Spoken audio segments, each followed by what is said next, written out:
12 বছর পর ফিরে আসা এক রহস্যময় বিমান। পাইলট এবং যাত্রীরা জানতোই না যে তারা 12 বছর পরের পৃথিবীতে পৌঁছে গেছে। কোথায় গিয়েছিল প্লেনটির সাথে, কি হয়েছিল, চলুন বিস্তারিত জেনে নিই। আজ আমরা বলবো এমনই এক রহস্যময় ফ্লাইটের গল্প যা বিজ্ঞানের ব্যাখ্যার বাহিরে। 1955 সাল, pan American flight 914 new York থেকে মিয়ামির উদ্দেশ্যে উত্তরণ করে। যাত্রীরা সিটবেল্ট বাঁধে আর কিছুক্ষণের মধ্যেই প্লেন আকাশে উড়ে যায়।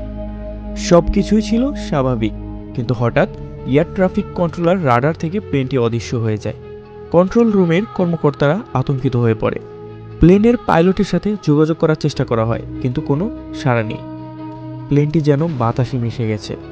কয়েক সপ্তাহ, মাস, বছর কেটে যায়, কিন্তু প্লেনের কোনো চিহ্ন পাওয়া যায় না।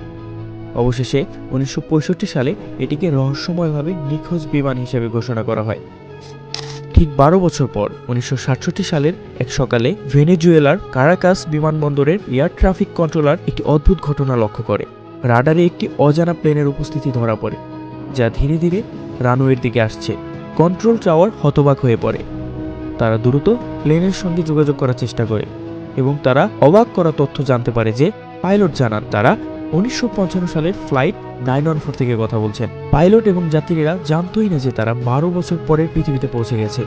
তাদের মনে হয়েছিল মাত্র কয়েক ঘন্টা কেটেছে, কিন্তু বাইরের দুনিয়ার সময় অনেক গড়িয়ে গেছে। যখন বিমানবন্দরের কর্মকর্তারা প্লেনের দরজা খুলে যাত্রীদেরকে অভ্যর্থনা জানান, তারা আরও চমকে যান। প্লেনটি একদম আগের মতোই আছে, কোনো পরিবর্তন নেই, এমনকি যাত্রীদের বয়সও বাড়েনি। কিন্তু ঠিক পরের মুহূর্তেই ঘটে এক অদ্ভুত ঘটনা। পাইলট আতঙ্কিত হয়ে কিছু বলার চেষ্টা করে, কিন্তু কেউ কিছু বুঝতে পারার আগেই প্লেনটি আবার আকাশে উড়ে যায় এবং মুহূর্তের মধ্যেই অদৃশ্য হয়ে যায়। কোথায় গেল সেই ফ্লাইট? তারা কি অন্য কোনো সময় ফিরে গেল, নাকি তারা কোথাও হারিয়ে গিয়েছে টাইম ট্রাভেলের মাধ্যমে? এই ঘটনা কি আদৌ সত্যি, নাকি শুধুই কল্পনা? অনেকে মনে করেন এটি টাইম ট্রাভেল বা অন্য মাত্রায় প্রবেশের ফলাফল। কেউ কেউ বলেন এটি শুধুমাত্রই একটা বানানো গল্প। কিন্তু প্রশ্ন কিন্তু থেকেই যায়, এই ধরনের ঘটনাগুলো যদি সত্যি হয়, তবে ভবিষ্যতে আরও কত রহস্যময় ঘটনা আমাদের জন্য অপেক্ষা করছে। আপনার কি মতামত? এটি কি সত্যি, নাকি শুধু একটি অলৌকিক গল্প? আপনার মতামত আমাদের কমেন্টে জানান। আমাদের চ্যানেলটি অবশ্যই সাবস্ক্রাইব করবেন এবং ভিডিওতে একটি সুন্দর একটি কমেন্ট করবেন এবং লাইক করবেন। এমনই আরও রহস্যময় রোমাঞ্চকর ভিডিও পাওয়ার জন্য আমাদের রহস্যপথ ইউটিউব চ্যানেলটি সাবস্ক্রাইব করে আমাদের পাশেই থাকুন। ধন্যবাদ। আল্লাহ হাফিজ।